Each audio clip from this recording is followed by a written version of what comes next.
Okay, welcome everyone. Thank you for joining us for today's webinar on the topic The Impact on Tech Jobs Post COVID Era. My name is Sandra Matthew. I'm the Partnership Associate at Debugsbunny. And joining us today is Nilesh Borole, the co founder and CTO of our organization. Mr. Borole is an alumni of the University of Mumbai. He has played a crucial role in the research project, the multimodal transit trip planner with the real-time input that was conducted by the Industrial Research and Consultancy Center at the prestigious Bombay IIT. He has held handpicked positions in renowned platforms such as phonepe, Dream11, Cycus, etc.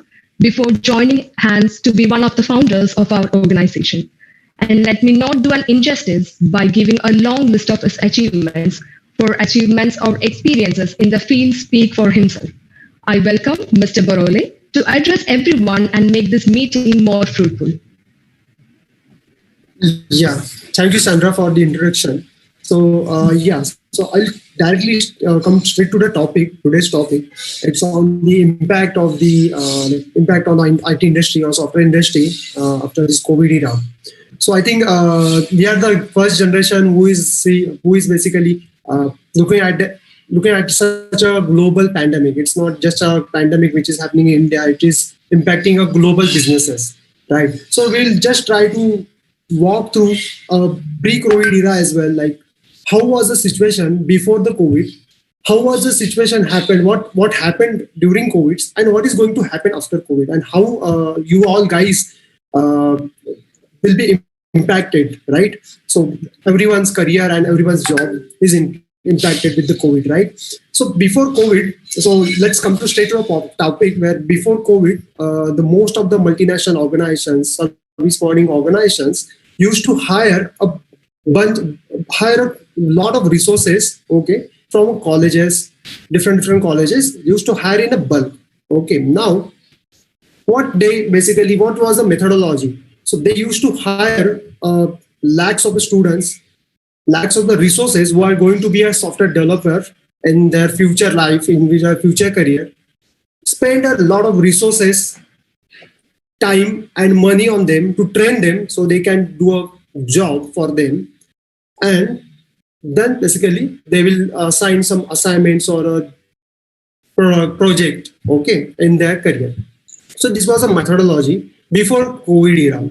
Again, most of the offline businesses were doing well, right? Because there was no COVID, everything was open.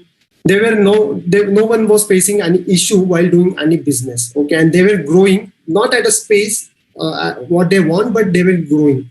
Slowly, they were executing their operations, right?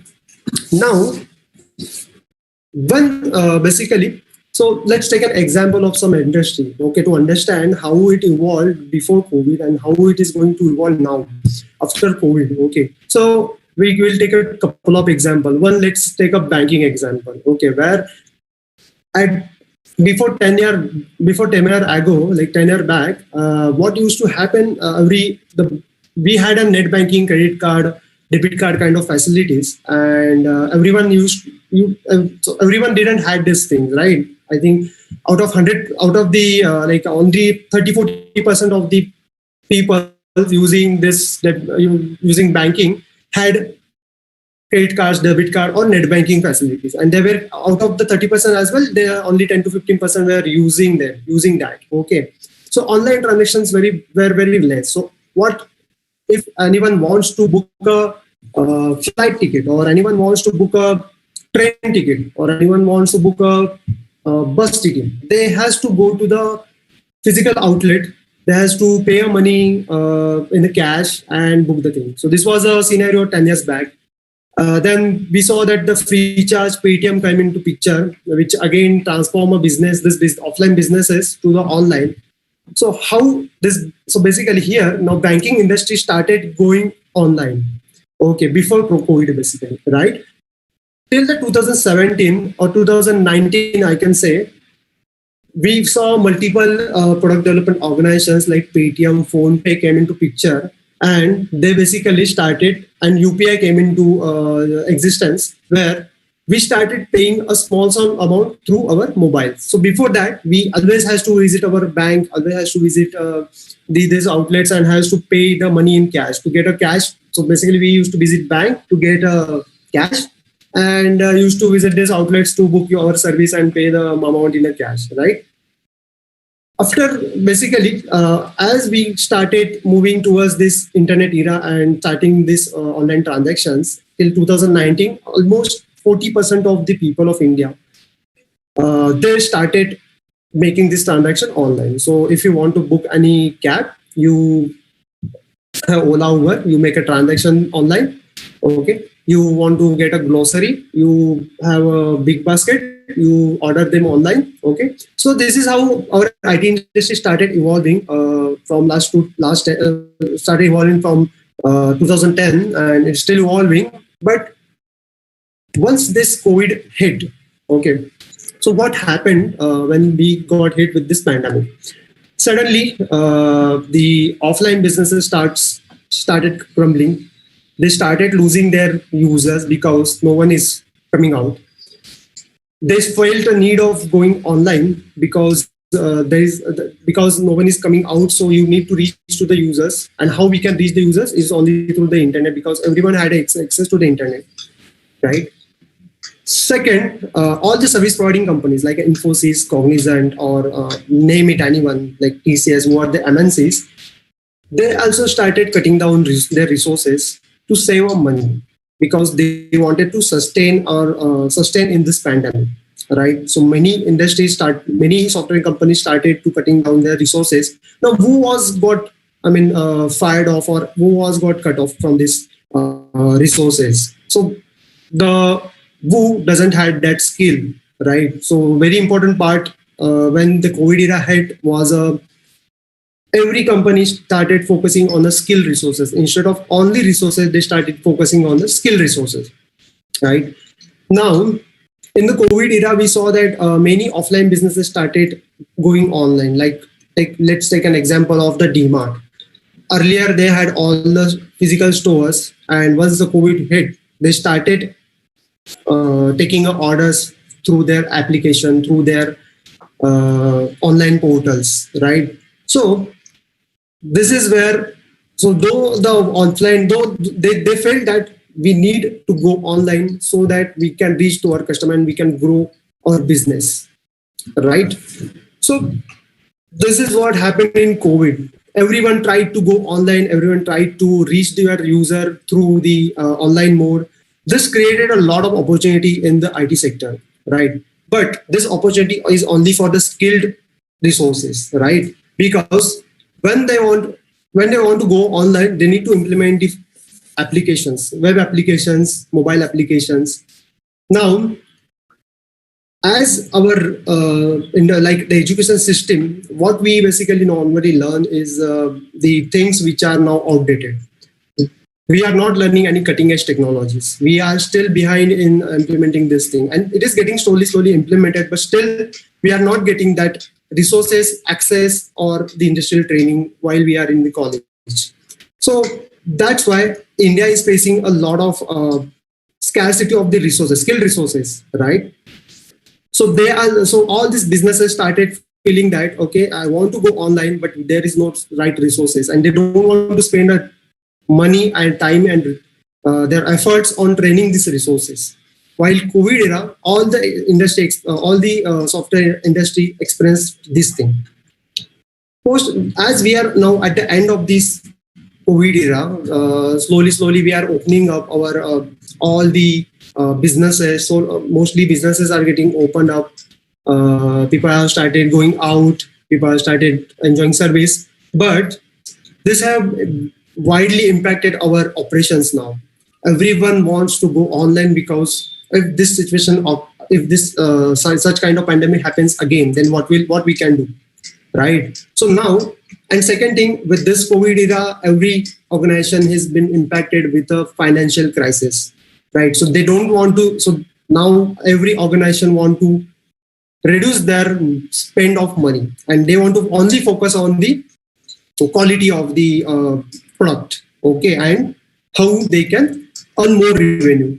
Now, how they can basically save the money. There are multiple places where they can save money. The one which is very like a important phase where they train resources, where they are investing a lot of money, a lot of time, and a lot of effort. They have started to cut down that training. Okay, so they have started that they are looking out for the skilled resources in the market instead of getting a lot of resources or hiring a lot of candidate from the colleges, right? So earlier, what used to happen, they used to hire 1 lakh student from a campus. Now they are going to hire only 10,000 students from a campus. Why?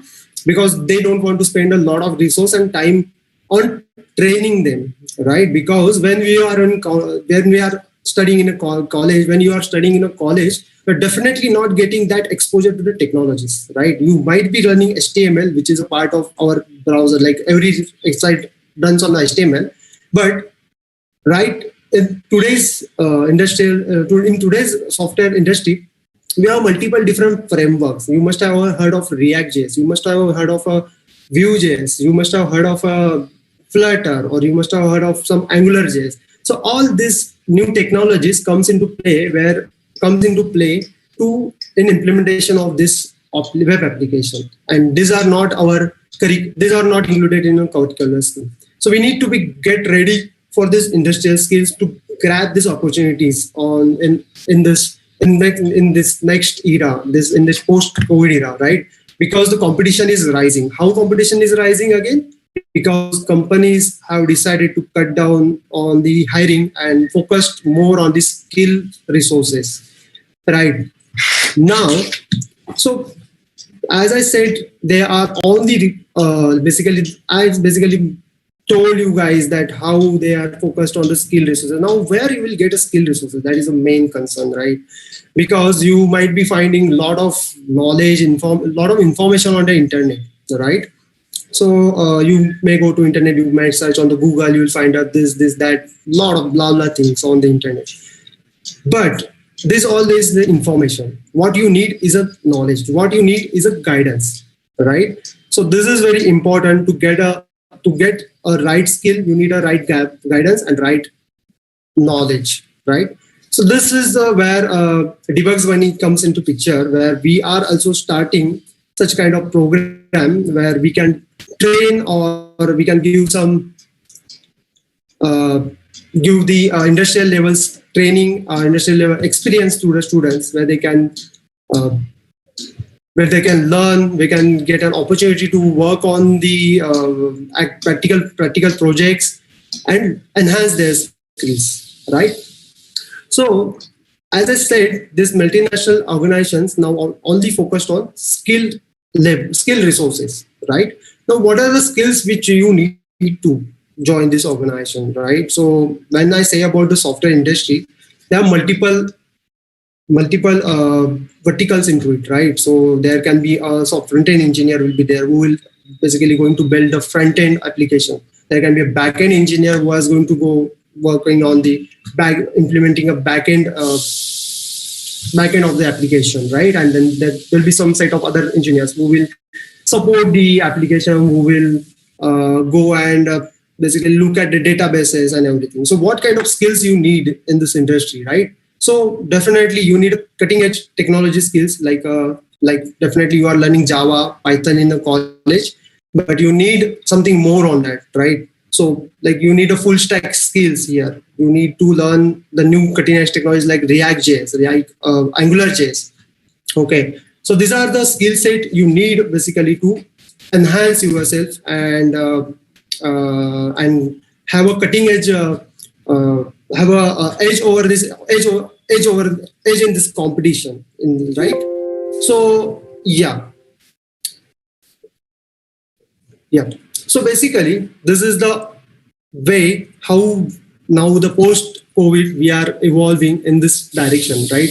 In next 10 years we are going to have a lot of good job opportunities in software industries, but all the job opportunities are only available for the skilled employees, right? Because companies have decided not to spend their money, resource, and efforts on training these resources. India is having a lot of resources, a lot of engineers get passed out every year, but we need to be now upgrade ourselves and have that skill, okay, to join this organization, right?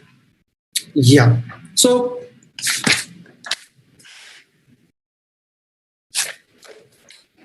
yeah, Sandra. So I think hello.